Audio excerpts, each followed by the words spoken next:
여러분, 우리는 최근에 위기를 겪고 있습니다. 우리 모두가 다 위기 가운데 있습니다.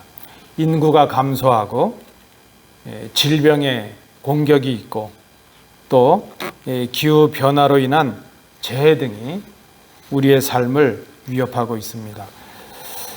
이러한 그 사회적인 현상은 이 땅에 세워진 교회에도 심각한 영향을 끼쳐왔습니다.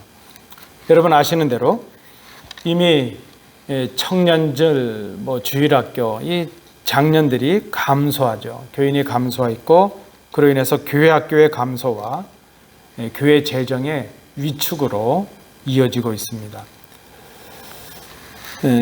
교회 교육적 혹은 그런 선교적인 이 모든 활동과 역량이 심각하게 위축이 되고 있습니다. 미국에 있는 이 한인 이민교회 상황도 다르지 않습니다. 이민자들이 감소하고 있고요. 성도들의 어떤 고령화가 이루어지고 있습니다. 교회가 이런 그 인구의 절벽, 또 사회적인 위기, 이런 그 상황으로 인해서 기존의 교회의 어떤 체제들, 또 목회 유형이 심각한 위기를 맞고 있는 것이 사실입니다.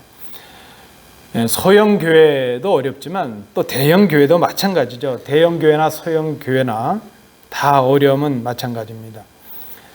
소형 교회는 감소의 비율이 크게 나타나는 반면에 오히려 감소한 그 숫자는 대형 교회가 훨씬 큰 것을 봅니다.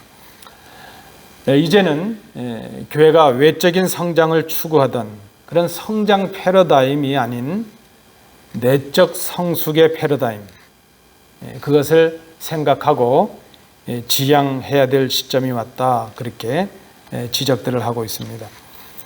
말씀과 실천, 말씀과 삶의 균형을 갖추는 내실 있는 그런 신앙인들을 양육하는 교회가 되는 것이, 그런 교회가 되도록 목표점을 바꾸는 것이 중요하다는 지적들을 하고 있습니다. 여러분, 그 위기는 위험하지만 기회, 이런 말이 있습니다.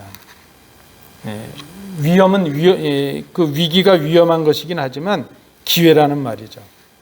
그래서 오히려 이 위기 속에서 교회다운 본질이 무엇인가를 깊이 생각하고 그 본질을 회복하는 교회가 되면 오히려 이 어려운 위기를 넘어서는 지혜로운 교회가 될 수 있을 것이라 하는 것입니다. 오늘 함께 읽으신 본문에 보면 또 다른 그 교회의 위기의 모습이 보여지고 있습니다. 교회가 당할 수 있는 어려움의 모습이 있는데 그것은 바로 교회의 분열이라는 모습입니다. 사도 바울은 오늘 본문을 통해서 지금 분열이라는 위기를 당하고 있는, 그 위기에 빠져 있는 고린도 교회를 향해서 그 해법을 말해주고 있습니다. 고린도 교회는 어떤 그 위기를 당했는가 하면 유력한 그런 지도자들을 중심한 분파로 분열되는 그런 위기가 있었습니다. 사도 바울은 그런 분열의 이유와 원인이 바로 고린도 교회가 본질적인 것들이 아닌 그런 것들을 본질적인 것처럼 생각하고 붙들었기 때문이라 하는 것을 지적하고 있습니다. 그렇다면 고린도 교회가 빠져 있는 이 위기를 넘어서는 그 방법이 무엇인가 하면 그 해결 방안은 교회의 본질을 다시 회복하는 데 있다 하는 것입니다. 그것은 지금 위기 상황이 되어서 겉으로 드러나 있는 그런 현상들을 고치는 것이 아니라 그러한 현상들이 있을 수밖에 없었던, 그러한 현상들을 있게 했던 그 원인들을 고쳐내는 더 근본적이고 내적인 회복을 의미하는 것입니다. 교회의 본분이 무엇이고 성도의 본분이 무엇인가 하는 것을 아는 것이고 그 알게 된 것을 행하는 것, 그렇게 말할 수 있습니다. 사도 바울은 그 중심되는 내용을 오늘 본문 17절에서 말씀해 줍니다. 그리스도께서 나를 보내심은 세례를 베풀게 하려 함이 아니요 오직 복음을 전하게 하려 하심이로되 말의 지혜로 하지 아니함은 그리스도의 십자가가 헛되지 않게 하려 함이라. 무엇보다도 이 교회 본질을 회복하는 것. 그래서 오늘 사도 바울의 표현에 의하면 복음을 전하는 데서 그것이 발견될 수 있다는 것입니다. 복음을 전하는 것. 우리가 기억해야 될 교회의 중요한 본질들이 많이 있지만 첫 번째로 생각해야 될 것은 바로 복음을 전하는 교회가 되는 것. 복음을 전하는 성도가 되는 것. 교회의 본질은 이렇게 복음을 전하는 데서 찾아져야 된다는 것입니다. 오늘 이 본문을 통해서 그러면 사도 바울이 말씀하고 있는 복음을 전하는 것이라는 것이 무엇인가 하는 것을 우리가 생각해 봅니다. 세 가지로 정리를 해보았습니다. 첫 번째는 복음을 전하는 것은 사람을 따르는 것이 아니라 진리를 따르는 것이라. 사람을 따르는 것이 아니라 그리스도를 따르는 것이요. 사람을 따르는 것이 아니라 복음을 따르는 것이라 하는 것입니다. 사도 바울이 말씀합니다. 그리스도께서 나를 보내심은 세례를 베풀게 하려 하심이 아니요. 이렇게 말합니다. 이 말씀엔 오해가 없어야 될 것입니다. 마치 사도 바울이 세례받는 일을 하찮은 일로 여겼는가? 그런 의미가 아니라는 것입니다. 세례는 중요하죠. 우리 주님께서도 마지막 이 땅에서 주신 지상의 명령에서 우리에게 그렇게 말씀해 주셨습니다. 모든 민족을 제자로 삼아 아버지와 아들과 성령의 이름으로 세례를 베풀라. 그렇게 말씀하셨죠. 지금 이 사도 바울이 이 말을 하고 있는 이유가 무엇인가 하면 더 우선해야 할 중요한 사명이 있다는 것이죠. 그것이 무엇인가 하면 바로 복음을 전하는 일이라 하는 것입니다. 그러면 사도 바울이 왜 이 지금 복음을 전하는 일이 중요하다, 세례받는 것보다 중요하다, 왜 이 말씀을 하고 있습니까? 지금 고린도 교회가 분열이 되었는데 그 고린도 교회 분열의 큰 이유는 지금 교인들이 자신들이 어떤 지도자를 통해서 세례를 받았느냐, 그것 때문에 분열이 되었기 때문입니다. 자신들이 더 선호하고 더 영향을 받는 그런 지도자들, 게바, 아볼로, 바울, 심지어 그리스도를 통해서 분파까지 생겼다는 것이죠. 사도의 정통성과 권위를 가지고 정통한 가르침을 주고 있는 게바 같은 사람도 있고요. 교회 설립과 전도에 영향을 끼쳤던 아볼로나 바울 같은 사람들도 있고요. 해박한 지식과 그런 가르침의 능력을 가지고 공동체를 이끄는 그런 사람들도 있었습니다. 사람들은 그런 지도자들을 따르는 것이 자신들의 바른 신앙이라고 생각을 했습니다. 그래서 자신들에게 세례를 베푼 지도자의 가르침과 권위를 우선시하면서 자신들이 선호하는 그 지도자들에게 속했다는 것이 하나의 분파가 되고 말았다는 것이죠. 유력한 지도자들을 중심으로 분열이 되게 된 것입니다. 사도 바울이 오늘 이 본문에서 이것이 잘못되었다 이렇게 지적을 합니다. 교회는 사람 따라서 파가 생기면 안 되는 것이죠. 심지어 사도 바울은 그렇게 말합니다. 그리스도에게 속했다는 것으로도 분파가 되지 말아야 된다는 거죠. 고린도 교인들은 지금 전해진 복음, 자신들이 받은 복음과 진리의 말씀보다는 오히려 그 일을 한 사람들, 그 복음을 전한 그 사람들을 더 따르게 되었습니다. 마치 우리가 뭘 달을 가리키는데 가리키는 달을 보지 않고 손가락을 본 것과 마찬가지죠. 그것이 바로 문제였다는 것입니다. 그것은 그리스도의 참뜻을 따르는 것이 아니기 때문입니다. 여러분, 복음이 본질이라면 복음을 전하는 지도자는 본질이 아닙니다. 복음의 도구에 불과합니다. 복음을 전하는 것은 그래서 사람의 영향을 받는 것이 아니라 진리의 영향을 받아야 되고, 복음을 바로 받게 되면 그리스도의 영향을 받는 사람들이 되는 것.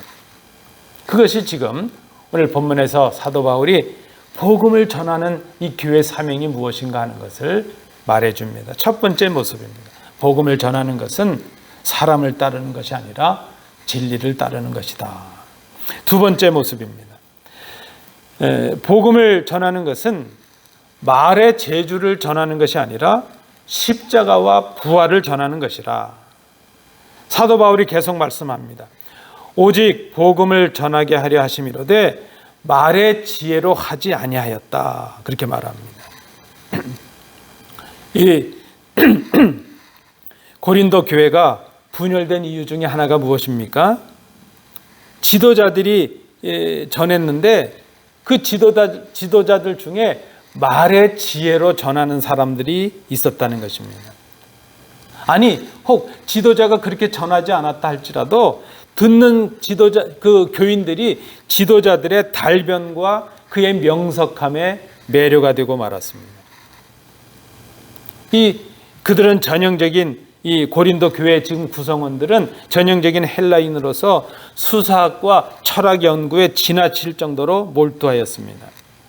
그래서 그 말의 화려함, 그 전하는 자의 명석함에 매료가 된 것이죠. 그런데 여러분, 복음을 전하는 것은 전하는 사람의 지혜나 지식이 전달되는 것이 아니라는 것입니다. 복음을 전한다는 것은 나의 지식과 나의 배경과 나의 능력을 자랑하는 것이 아니라는 것입니다. 복음을 전한다는 것은 그리스도를 전하는 것이요, 그리스도의 십자가를 전하는 것입니다. 그래서 복음을 전하는 것은 말로 가르치는 것이 아니라 오히려 그리스도의 사랑과 희생을 보여주는 것이라 하는 것이죠. 그것이 바로 복음을 전하는 것이라 하는 것입니다. 한국의 그 논문 표절 시비와 또 교회가 건축을 하면서 공공도로를 점유한 그런 문제로, 그런 건축으로 시끄러웠던 한 대형 교회가 있습니다. 그 담임 목사님이 표절한 책이 제가 공부했던 그 박사과정의 지도 교수님의 책이었기에 저에게 좀 관심이 갔죠. 그런데 사실 그 표절의 내용이 그저 뭐 한두 문장 한 게 아니라 그 저희 지도 교수님 마이클 윌킨스라는 교수님의 책인데 그걸 그냥 온전히 베껴냈죠. 그게 문제가 됐던 적이 있습니다. 근데 그 교회가 얼마 전에는 그 담임 목사님이 이제 타 교단에서 다른 한국의 교단으로 들어가게 되니까 그 교단 신학교에 가서 공부를 하는, 일정 기간 동안 공부를 하는 그런 과정을 이제 밟아야 되죠. 그런데 그걸 우리가 청목 과정이라 그러는데 그 청목 과정이 무효라는 판결이 또 되었습니다. 그래서 좀 시끄러웠던 적이 있습니다. 우리 교단도 마찬가지죠. 보통 교단, 건실한 교단의 법에 의하면 타 교단에서 들어오는, 이제 이명 오게 되는 그 목사님들은 그 교단, 소속하는 교단의 신대한 과정을 다시 공부하는 그런 형식을 갖춰야 됩니다. 근데 그 과정에서 그 목사님이 서류를 허위하고 위조한 그것이 이제 나중에 밝혀졌죠. 그래서 해당 신학교에서 그 과정이 무효라는 것이 판정이 됐죠. 그렇게 되니까 그 교단에서 그 교회 담임 목사직을 거둬야 된다는 그런 문제가 대두가 되었습니다. 뭐 저는 지금 그 교회가 뭐 지금 세상 법정과 어떻게 됐는가 그거를 가리려는 데는 그 시비에는 별 관심이 없습니다. 다만 그런 사건이 불거졌을 때 그 교회와 그 목사님이 신학교와 그것을 문제 제기한 기관을 상대로 교회 갱신위원회라는 것을 상대로 세상 법정에 소송을 제기했습니다. 그리고 낸 그 소송장의 내용 중에 이런 언급이 있었습니다. 교회 갱신위원회와 신학교가 짜고 국내 굴지의 제3위의 교회를 흔들고 있다. 이런 말이 있었습니다. 제가 그 기사를 볼 때 그 말이 제 가슴속에 콱 꽂혔습니다. 그 교회가 한국에서 제3위 교회라는 거죠. 이 순위는 도대체 누가 매겼을까? 수만 명이 모이고 그 큰 건물이 있고 뭐 교회 영향력 있는 사람들이 많이 있으면 그 순위에 들어갈 수 있는 교회고, 그저 시골에서 작은 교회, 성도가 몇 안 되고 규모도 작고 그런 교회면 아예 순위에도 못 들어가는 것인지, 그런 교회를 섬기는 목사님은 뭐 탑 랭크에 들어가는 순위가 있고 그렇지 않은 목사님들은 순위가 없는 것인지, 도대체 이 순위는 누가 매긴 것이고 이 교회와 이 목사님이 얼마나 부유한가. 얼마 전에는 팬데믹을 기념하면서 그 교회에서 음악회를 해요. 연예인이란 연예인은 다 불러다 놨더라고요. 몇 날 며칠 동안 그 음악회를 하는데 아마 엄청난 재정을 썼을 것 같아요. 하여튼 그 교회가 얼마나 부족한 것이 없는 그런 교회인가 생각합니다. 여러분, 사실 표절을 했느냐, 뭐 서류상의 오류가 있느냐, 그것은 의도적일 수도 있고 실수일 수도 있습니다. 그저 인정하고, 잘못됐으면 인정하고 그에 상응하는 책임을 하면 아무 문제가 없습니다. 근데 문제는 거짓으로 감추고 변명을 합니다. 그럼 그것은 속이는 죄입니다.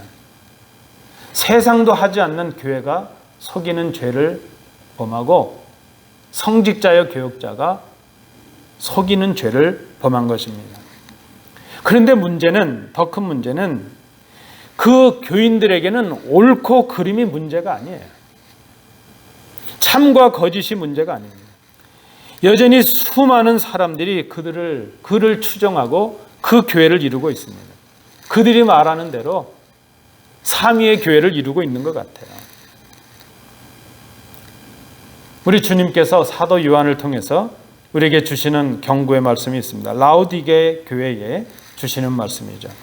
내가 말하기를 나는 부자라 부유하여 부족한 것이 없다나 내 곤고한 것과 가련한 것과 가난한 것과 눈먼 것과 벌거벗은 것을 알지 못하는도다. 여러분, 나의 지혜를 전하고 나를 자랑하는 것, 나의 지혜를 가지고 주님의 일을 하려고 하는 것, 나의 판단력을 가지고 주의 일을 하는 것, 그것이 바로 교만이라는 것입니다. 건물을 자랑하고 모이는 교인 수를 자랑하고 가진 능력을 자랑하고 경제력을 자랑하고 전통을 자랑하는 것, 그것도 나의 지혜를 자랑하는 교만이 될 것입니다. 나의 지혜는, 나의 자랑은 본질적인 것이 아닙니다. 비본질적인 것입니다. 그러나 우리가 전해야 되는 복음은 본질적인 것입니다. 그래서 복음을 전하는 것은 나를 자랑하는 것이 아니고 나의 지혜나 나의 판단이나 내 생각을 전하는 것이 아니라 주의 십자가를 전하는 것이요, 주의 십자가를 자랑하는 것이요, 바로 주님을 자랑하는 것이라 말할 수 있겠습니다. 우리가 기억해야 될 것입니다. 사도 바울이 전하는 복음을 전하는 그 의미가 무엇인가? 그리스도를 자랑하고 십자가를 자랑하는 것이라. 마지막 세 번째입니다. 사도 바울이 해석해 주는 복음을 전하는 것이 무엇인가? 그것은 그리스도의 십자가가 헛되지 않는 삶을 살아가는 것이라 그랬습니다. 17절 말씀에서, 우리 하반절에서 사도 바울이 다시 말씀합니다. 그리스도의 십자가가 헛되지 않게 하려 함이라. 여러분, 이 십자가를 전하지 않는 것은 바로 십자가를 헛되이 하는 것이 되고 만다는 것입니다. 그 당시에 사람들이 어떻게 했습니까? 지금도 마찬가지죠. 십자가를 미련한 것으로 생각하고 오히려 자신의 말의 지혜를 의지하게 되었다는 것입니다. 전하는 사람들이 십자가를 부끄럽게 생각한 것이죠. 바로 그렇게 하는 것은 십자가의 능력을 헛되게 하는 것이라는 것입니다. 헛되다는 말의 의미가 무엇입니까? 말은 그럴싸하고 말의 모양은 있는데 내용이 없다는 것입니다. 믿음의 모양은 있는데 그 믿음의 열매가 맺혀지지 않는 것을 말합니다. 오늘 이 사도 바울이 말씀하고 있는 복음을 전하는 것, 우리 교회의 본질적인 사명이요, 성도들의 본질적인 사명인 복음을 전한다는 것, 이것은 그저 우리가 알고 있는 것처럼 전도하고 설교하고 선교하는 것, 그것만을 의미하는 것이 아닙니다. 복음을 전한다는 의미는 우리가 복음의 삶을 살아내는 것을 말합니다. 그래서 복음을 전하는 것은 우리가 그런 삶을 살아감으로 그리스도의 십자가가 헛되지 않게 하는 것입니다. 십자가의 진리를 배우고 그 진리를 따라서 살아가는 삶을 말하는 것입니다. 말씀을 통한 그 말씀의 열매를 맺는 삶을 말합니다. 여러분, 왜 믿는 모양은 있는데 능력이 없습니까? 왜 우리의 신앙에 우리가 이렇게 믿고 있는데 열매가 없습니까? 잘 돌아봐야 될 것입니다. 그리스도의 십자가를 따르는 그런 삶이 없기 때문입니다. 우리가 복음을 듣고 복음을 전하면서도 복음의 삶을 살고 있지 않기 때문입니다. 심지 않았기에 거둘 것이 없다는 것입니다. 그것은 이미 우리가 그리스도의 십자가를 헛되게 하고 있다는 증거입니다. 1장 18절 말씀에서 고린도전서 1장 18절에서 사도 바울이 말합니다. 십자가의 도가 멸망하는 자들에게는 미련한 것이요 구원을 받는 우리에게는 하나님의 능력이라 말씀을 합니다. 복음을 전한다는 것, 여러분, 이것은 우리 각자가 십자가를 따르는 삶을 사는 것을 말합니다. 복음을 배우는 것이고 그 배운 복음대로 행하는 것을 말합니다. 예배와 설교, 구제와 봉사, 이 모든 것이 진리를 배우고 전하는 통로가 될 것입니다. 우리의 교회 모든 사역을 통해서 우리가 복음으로 살아가는 삶을 살아내는 것입니다. 사도 바울이 말씀하는 복음을 전한다는 의미가 바로 이것입니다. 복음을 전하는 것은 십자가의 진리를 배우고 그 진리를 따라서 살아가는 것. 사도 바울은 지금 이 갈라진 고린도 교회를 바라보면서 문제 해결의 방법을 제시하고 있습니다.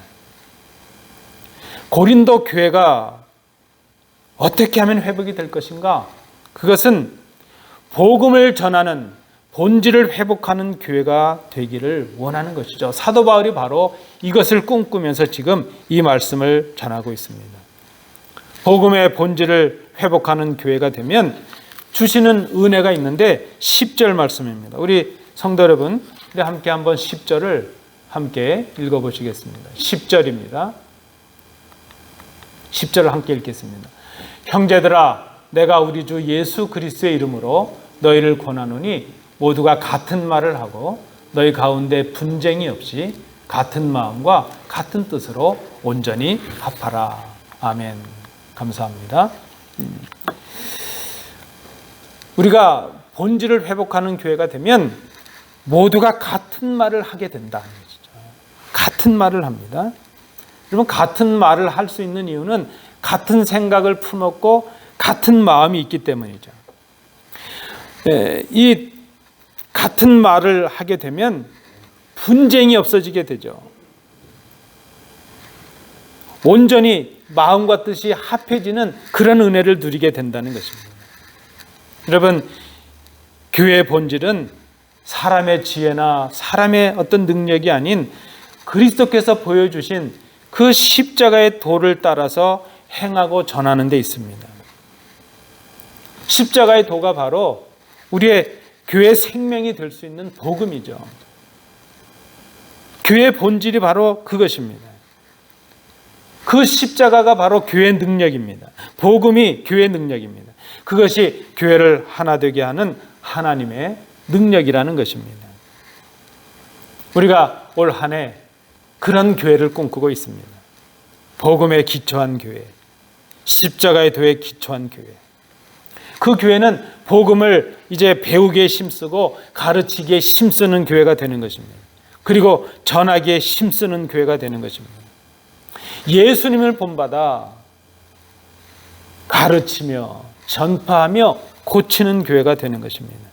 복음에 기초한 교회는 십자가를 지신 그리스도의 마음으로 같은 마음을 품게 됩니다. 그들의 입술에 같은 마음을 품었기에 그리스도를 증거하는 같은 말로 가득합니다. 온전히 하나됨을 이루는 그런 교회가 되는 것입니다. 말씀을 맺습니다. 여러분, 복음을 전한다는 것은 사람이 아니라 진리를 따르는 것을 의미합니다. 우리의 가치와 목적을 바로 정하는 것을 말합니다. 복음을 전한다는 것은 말의 지혜나 지혜가 아니라 십자가를 전하는 것을 말합니다. 이는 자신의 소유나 능력을 자랑하는 것이 아니라 그리스도의 십자가와 그리스도의 희생을 자랑하는 것을 말합니다. 복음을 전하는 것은 그리스도의 십자가가 헛되지 않는 삶을 사는 것을 말합니다. 이는 주신 말씀대로 살아감으로 우리 삶 속에서 복음의 열매를 맺는 것을 말합니다. 여러분, 이것이 바로 교회의 본질이요, 성도의 본질이요, 신앙의 본질입니다. 이런 교회가 은혜를 누리는 교회가 되고 복음을 전하는 교회라 말할 수 있습니다. 이런 교회야말로 본질을 회복하고 진정한 일치를 이룰 수가 있습니다. 올 한 해 우리가 우리에게 주신 사명을 생각하시면서 복음을 전하는 교회, 본질을 회복하는 그런 교회로 거듭날 수 있기를 원합니다. 기도합니다.